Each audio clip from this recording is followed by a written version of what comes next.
First half super, చాలా బాగా తీశాడు. పవన్ కళ్యాణ్ యాక్టింగ్ కూడా చాలా బాగా ఉంది, బాగుంది. పవన్ కళ్యాణ్ సూపర్ ఉన్నాడు వైట్ అండ్ వైట్లో. నెక్స్ట్ కాబోయే సీఎం 2019 కానీ 2024లో కానీ కంపల్సరీగా పవన్ కళ్యాణ్ సీఎం అవుతాడు, ఇది తథ్యం. ఈ సినిమాకి 250 కోట్లు మినిమం యావరేజ్గా, మామూలుగా సూపర్గా కలెక్షన్ వస్తే 500 కోట్లు, వారంలో 100 కోట్లు వచ్చేస్తాయి ఆల్రెడీ. పవన్ కళ్యాణ్ ఓట్ అండ్ వైట్లో సూపర్గా ఉన్నాడు. ఫస్ట్ హాఫ్ చూసే చెప్తున్నా, సెకండ్ హాఫ్ చూస్తే 1000 కోట్లు కంపల్సరీ వస్తాయి. జై పవర్ స్టార్, జై పవనిజం.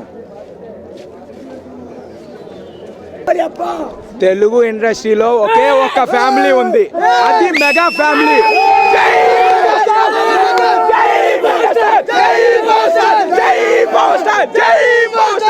సెకండ్ హాఫ్ ఇంకా అల్టిమేట్ ఉంది.